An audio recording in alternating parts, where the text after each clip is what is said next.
Allora, passiamo alla seconda presentazione. L'applicazione della bussola solare Enea, quella precisa al centesimo di grado, in archeologia e precisamente nel sito archeologico della grotta di Tiberio a Sperlonga. Sperlonga è un bellissimo paese a picco sul mare, al confine tra il Lazio e la Campania.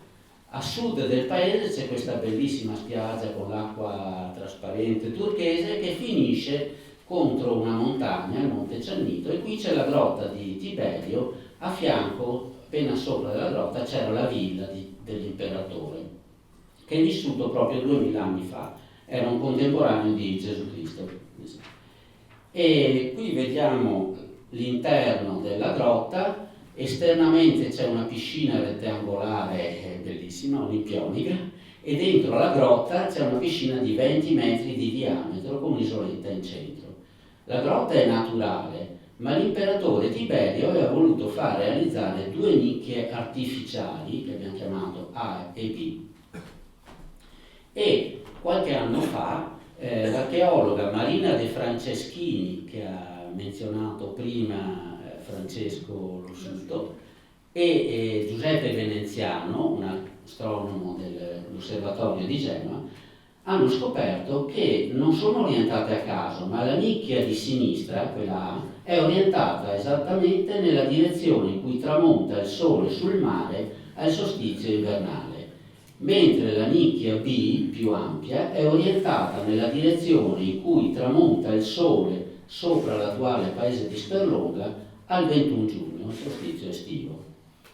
Ci siamo conosciuti a un convegno di archeoastronomia ligure a Genova, grazie all'intermediazione di Luigi Torlai, un ognomonista di questa sala, non so se oggi sia qua, e così Marina e Giuseppe ci hanno invitato a tornare a Sperlonga assieme per verificare con la bussola solare se veramente queste due nicchie erano così ben orientate, come allora era risultato usando una bussola magnetica e quindi con i rischi di errore, perché basta un po' di ferro vicino e la bussola magnetica sbaglia.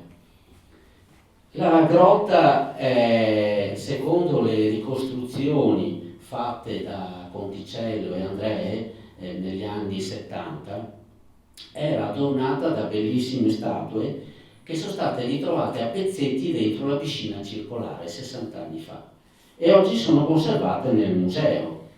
Abbiamo la statua di Scilla che attacca la nave di Ulisse, era in centro alla vasca, poi Ganimede sopra all'ingresso della grotta, Polifemo accecato dai compagni di Ulisse nella nicchia B, quella che si affaccia al solstizio estivo. È una scultura larga 7 metri e alta 3,40 metri, fatta dagli stessi autori greci del Laocoonte conservato nei musei vaticani, insomma, sono state molto belle.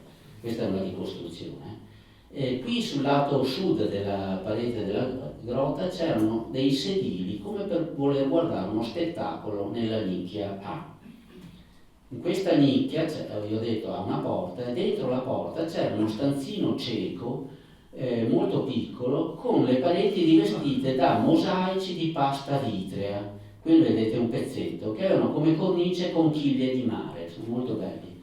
E questa pasta vitrea aveva la capacità di riflettere indietro la luce come i nostri schermi per diapositive. Questo è un dettaglio importante che dirò dopo perché.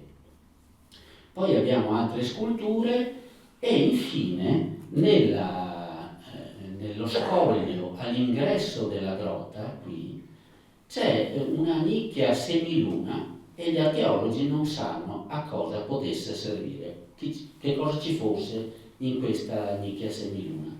Ma noi in seguito alle misure con la bussola solare abbiamo lanciato un'ipotesi di cosa ci fosse qua. Adesso vi mostro perché. Allora, usando la bussola solare è stato possibile sovrapporre una griglia goniometrica a una foto scattata dal centro della porta della nicchia A del cubicolo, perché secondo Marina De Franceschini il centro di quella porta doveva essere un importante punto di osservazione per il solstizio invernale. Quindi abbiamo misurato l'orientamento al centesimo di grado di vari punti del panorama che si vede da questa porta. E una volta misurate tutte queste direzioni con precisione, abbiamo creato, sovrapposto alla foto, una griglia goniometrica, allargandola, stringendola, spostandola, fino a che i valori di orientamento indicati dalla griglia coincidessero con quelli indicati dalla bussola solare. A questo punto abbiamo un valore di orientamento e di elevazione sull'orizzonte per tutti i punti della foto. Non so se mi sono spiegato su quello che ho fatto. Ok. A questo punto, usando l'app che vi ho appena mostrato nella relazione precedente, che fornisce l'orientamento di alba e tramonto per qualsiasi data, siamo andati indietro di 2000 anni e abbiamo provato a simulare il tramonto del 21 dicembre dei tempi di Tiberio. E è venuto fuori questo, che 20 minuti prima del tramonto il sole, visto dalla porta, compare da dietro la montagna, scende giù. Nel momento in cui arriva a toccare l'orizzonte sul mare, sono le 16:31 del tempo vero locale, si trova esattamente sopra il centro di curvatura di questa nicchia a semiluna, entro 1-2 decimi di grado. È difficile pensare che sia un caso, molto probabilmente, secondo noi fisici, insomma, qui c'era un ognomone, c'è un qualcosa per cui al tramonto del solstizio invernale l'ombra dell'ognomone veniva proiettata nel centro della porta, oppure chi stava nel centro della porta guardando verso il mare avrebbe visto al tramonto e solo nel giorno del solstizio sovrapporsi l'ognomone al disco solare e poteva dichiarare che era stato raggiunto il solstizio, quindi fare festa per loro, per i romani era una grandissima festa, la luce che vince le tenebre, il dio sole che ha vinto ancora una volta. Temevano che continuasse a perdere e andare giù fino a sparire. E quindi abbiamo lanciato questa ipotesi. Che cosa poteva esserci in questa nicchia a fungere da gnomone? Poteva esserci un disco, una palla, oppure una statua. Tra tutte le statue conservate nel museo, questa, la statua di Andromeda incatenata, ci è sembrata ideale per svolgere il ruolo di gnomone, ma è un'ipotesi che lanciamo noi come fisici. Non ho il tempo adesso per mostrarvi le trasparenze che mostrano le molteplici considerazioni di fisica ottica, di fisica astronomica e di fisica fluidodinamica che supportano questa ipotesi, ma le troverete nelle memorie di questo convegno. Non ho il tempo di raccontarvele, se no staremo qua un'altra mezz'ora in più e devo rispettare i tempi.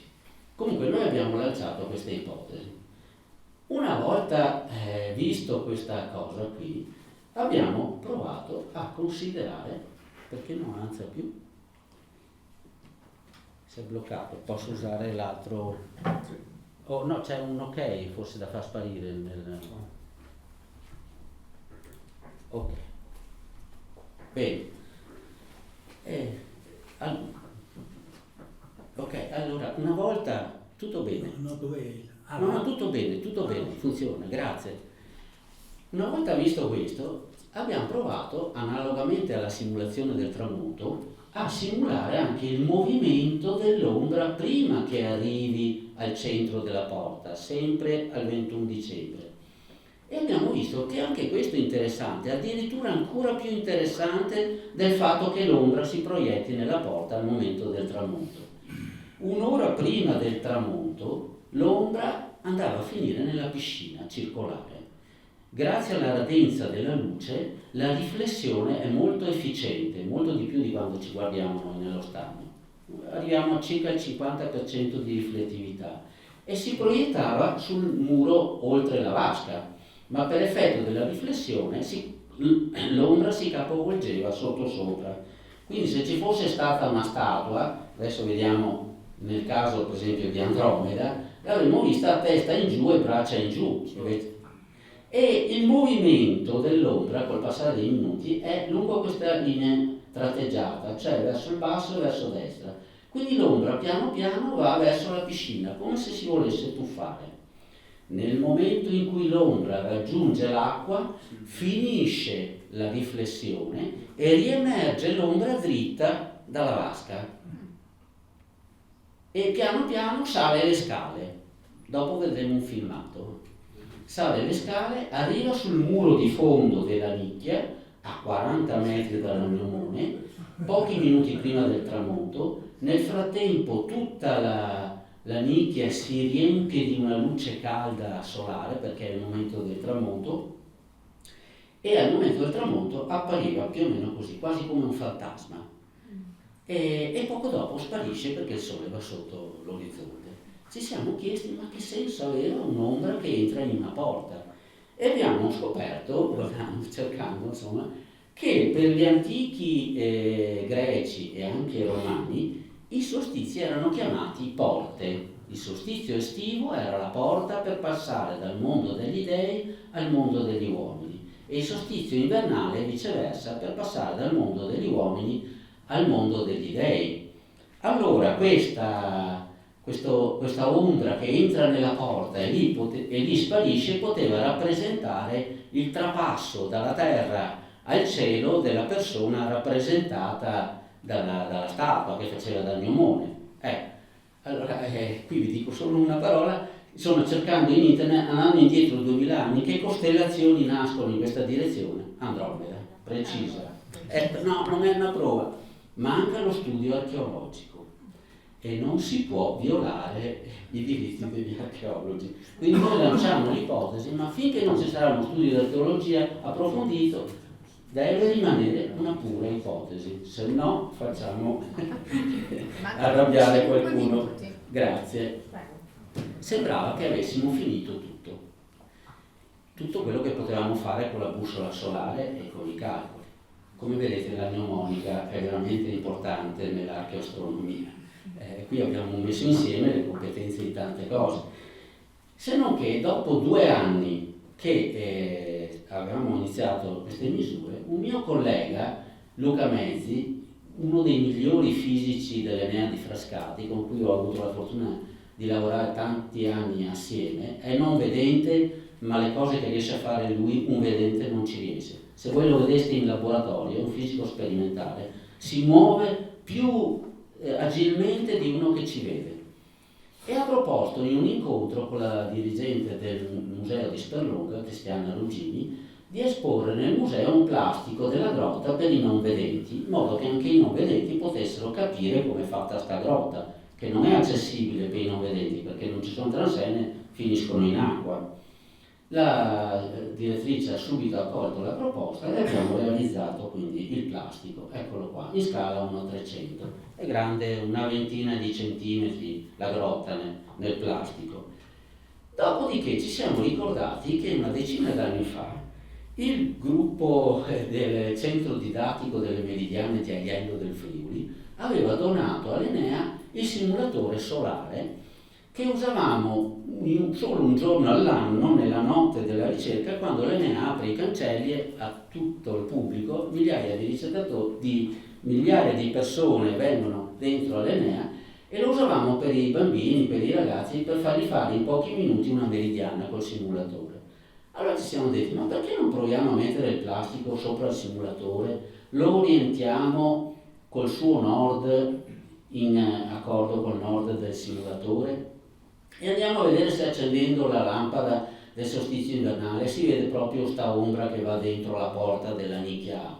Quindi abbiamo piazzato qua nel posto dello scoglio della nicchia a semiluna una sferetta metallica e abbiamo provato ad accendere il simulatore ed ecco qua, facendo passare il tempo col simulatore, alle 4 del pomeriggio l'ombra è qui, vedete la sferetta metallica che fa da gnomone, poi alle 4:20, quindi 10 minuti prima del tramonto, è arrivata sul muro di fondo, al momento del tramonto è proprio dentro la porta. L'immagine è sfocata perché la lampadina del simulatore è un po' grandetta rispetto dimensione della sferetta, ma insomma si è visto perfettamente riprodurre questo percorso dell'ombra. A questo punto però c'è venuta l'idea, che se invece che accendere la lampadina del solstizio invernale prossimo a accendere quella dell'equinozio, dove va sta ombra agli equinozi? E così questo simulatore solare che serviva per scopi didattici ci ha fatto scoprire, quindi un'applicazione scientifica, ci ha fatto scoprire che lo stesso Neumone all'equinozio manda l'ombra al tramonto dentro la nicchia B, quella di Polifemo, sul lato sinistro, e ogni giorno si sposta di 30 centimetri per tutto il primo mese della primavera, dal 21 marzo al 21 aprile. Quindi superava la scultura di Polifemo. Quindi, calcolando una meridiana e basandoci anche sulle indicazioni del simulatore solare, abbiamo ottenuto questa sovrapposizione alla foto della grotta, ci abbiamo messo Polifemo e il percorso dell'ombra al tramonto degli inizi di ogni mese zodiacale. Quindi alla fine di agosto l'ombra finiva al lato destro di Polifemo, poi sempre più a sinistra, spostandosi 30 cm al giorno, perché comunque abbiamo 30 metri tra l'Oniomone e Polifemo, poi la distanza aumenta, ma la velocità con cui si sposta cala finché al solstizio è fermo e va dentro la porta, e poi riaccelera. Quindi tutto il periodo che va dall'equinozio di autunno fino all'equinozio di primavera, questa grotta si trasformava in una grande meridiana calendariale che celebrava l'accelerazione del Sole, che anche quando il Sole sta perdendo, si sta abbassando nel cielo, in realtà la velocità con cui cala è in diminuzione e quindi c'è un'accelerazione positiva. E questa è stata una scoperta inaspettata dopo 2 anni. E addirittura alla fine del superamento della scultura di Polifemo c'è la festa della fondazione di Roma il 21 aprile. Se poi si guarda in astrologia, che era importantissima per i romani, si scopre che Ulisse rappresenta il sole e Polifemo rappresenta le tenebre. Allora si crea un'analogia, come Ulisse, dopo aver salvato i compagni legati sotto una pecora, si aggrappa sotto un ariete e scappa dal buio della grotta di Polifemo grazie all'ariete, così il Sole, rappresentato dall'ombra dell'Oniomone, nel mese dell'Ariete zodiacale supera la scultura di Polifemo ed è libero di andare su nel cielo fino all'autunno successivo. È l'ora? Finito? È l'ora. Bene, abbiamo finito. Solo una foto. Abbiamo voluto, perché vi ho detto che vi mostravo il filmato, abbiamo voluto vedere se mettendo un Oniomone si poteva apprezzare questo spettacolo, e abbiamo voluto mettere uno specchio al solstizio estivo, perché in questo modo il raggio riflesso dallo specchio, orientato parallelamente al piano dell'equatore, fa andare i raggi riflessi come se fossimo al solstizio invernale, perché al solstizio estivo il sole riflesso dallo specchio appare dietro allo specchio nella medesima posizione in cui sarebbe al 21 dicembre. E così questo giugno abbiamo messo sto Oniomone con lo specchio e visto tutto il percorso del raggio riflesso, era proprio come simulato, e i ragazzi di una scuola media musicale di Frascati, dell'istituto IC Frascati 1, diretti dal loro professore di chitarra, Damiano Rosa, hanno accompagnato con musiche classiche tutta l'ora di spettacolo solare. È stato molto bello. Vi mostro solo il filmato dell'ombra che avanza. Ecco, qui vediamo 2 filmati, quello al solstizio invernale con una sagoma di Andromeda che faceva da Oniomone, e quello al solstizio estivo in cui la stessa sagoma era illuminata da un grande specchio parallelo al piano dell'equatore, che abbiamo chiamato convertitore dei solstizi. Un'idea suggerita da un'intuizione di un'architetta, Anna Jansi Florini, che ha collaborato come volontaria. È riuscita a avere questa idea. Ecco no? Dove è andato? No, non va il filmato. Vabbè, pazienza, mi fermo qua, non va il filmato. Pazienza. Grazie.